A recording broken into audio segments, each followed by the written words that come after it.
right here in the Rich Eisen Show studio on behalf of Kay Jewelers on the Ring of Excellence given to all Hall of Famers. Wearing his Hall of Fame jacket Yes, sir. is Tim Brown. Good to see How you, are you, sir. brother? Good to see you, man. How are you? I'm doing great. Doing great. Absolutely. You know, it's funny because I was there. I knew you went in last summer, and I just saw that. I'm like, wow, that was just last summer. Because I would think that.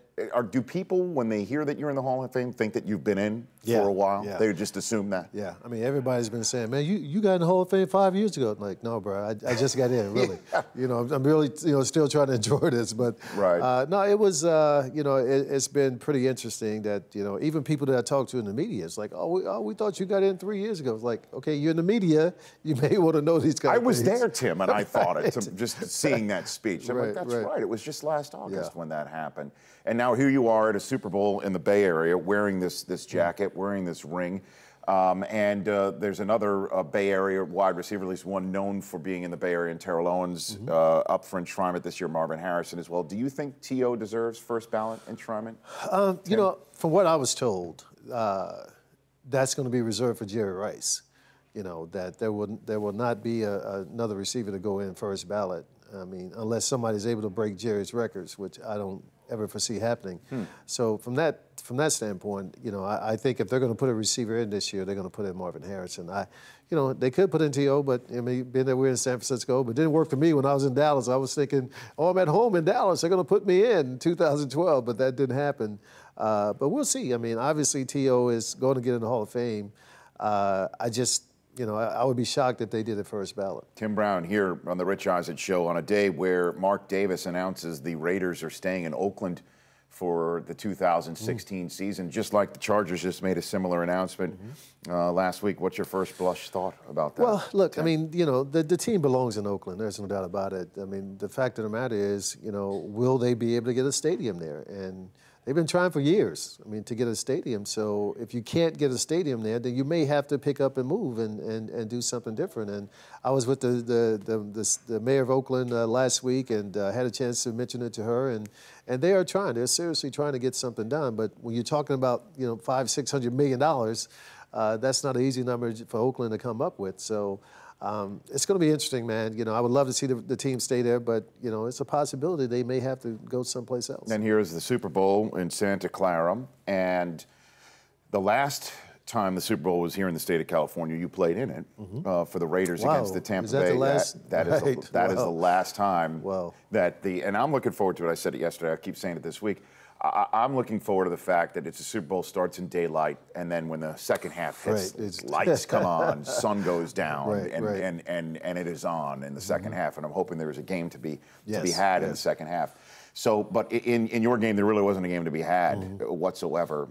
And you've been on record talking about the sabotaging of that Super Bowl. What happened to lead you to say that there was a sabotaging that went down? My words are my words, and I never back away from what I say or what I believe. But, when things are changed and you go from one offense to another offense, it just, it didn't make any sense for that to be happening at that particular point, So again, because I've spoken to Rod about this too, Rod Woodson. The game plan was changed on the eve of the game? Friday morning.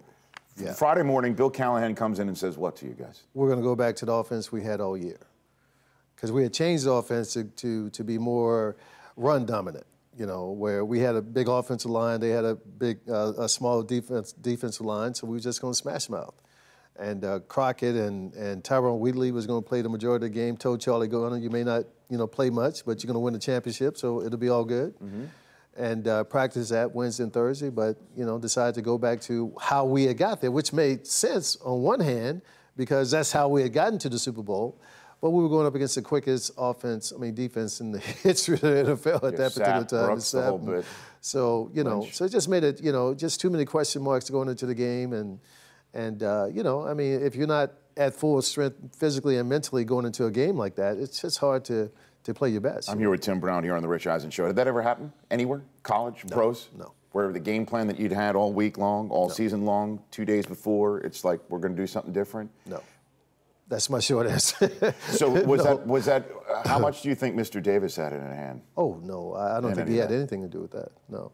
Absolutely. Well, I think we tried to get to him like Friday afternoon, and I think he had left San Diego to go someplace or whatever. But you mean you went to go seek him out? To oh say, yeah, oh yeah, yeah. It was that big of a deal, you know. I mean, from the standpoint of the mindset of the players. But we couldn't find them, and then Saturday we all try to man up, do that thing that players do. Hey, we can get it done. We can get it done. Let's just go play ball, and that's what we tried to do. So why did he do it? Do you think? I have no idea. You never had a conversation about it? No. Do you think it had something to do with, like, we're going to try and outsmart Gruden? He thinks we know what we're going to do, but we're going to... Well, no, because we went back to the offense that Gruden knew. So the audibles that was that. So, oh, my gosh, Tim. Black 15 Lightning, Sapp said, they're coming right here. Yeah. So, I mean, it was just very difficult, man. But, hey, look, Callahan and I were good friends, and as far as I'm concerned, we still are.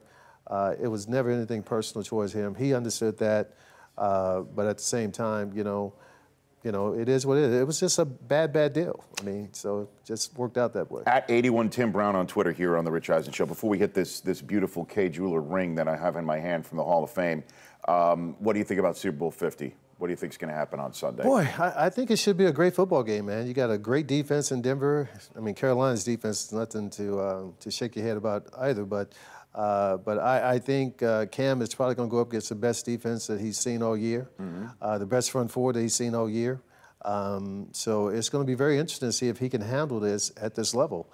I think he's made for these kind of moments. Sure. This guy is. He's proven that he has a track record for it. So, from that standpoint, you're just trying to figure out what is he going to do great in this game to get this team over. But certainly, I think the Carolina Panthers will win this football game, no doubt. So.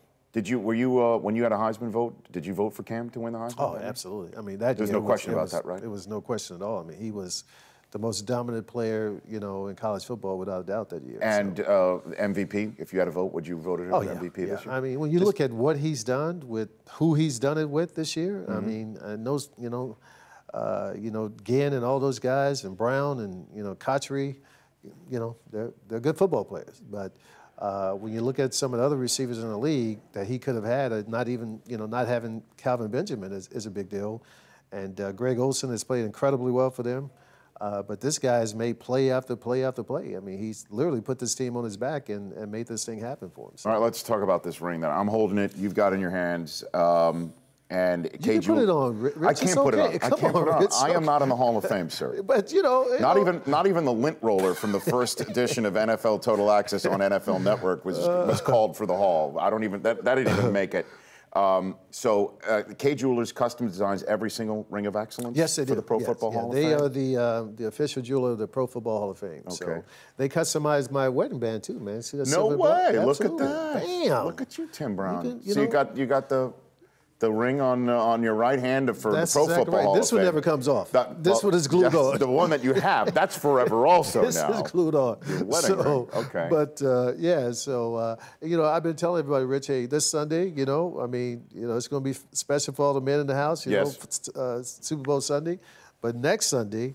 It's going to be special for the wives. Well, I mean, let's be honest here. Once this week's over, and if guys can't use the Super Bowl as an excuse, if I didn't get ready for Valentine's Day. Right. So K.com is how you could take advantage of some great deals and find the perfect gift from Kay Jewelers for Valentine's Day. Coming up, use this as a reminder. There you go. And on tomorrow, sir, on Wednesday, your college coach and my current college coach are going to hook up to celebrate Michigan signing day.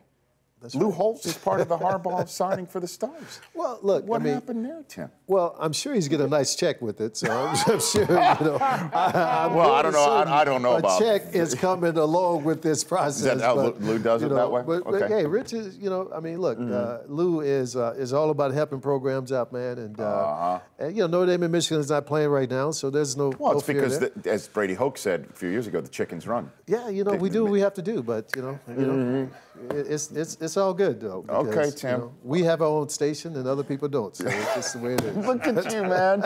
You do have your own broadcasting company, to say the least. Hey, Tim, you're the best. Thanks for coming on. Thanks, I really appreciate it. You enjoy Thanks. Super Sunday. Will do. And enjoy the rings that you have. Absolutely. We are back. Still to come, the commissioner of the National Football League, Roger Goodell. The Rich Eisen Show, weekdays at noon Eastern. On Audience.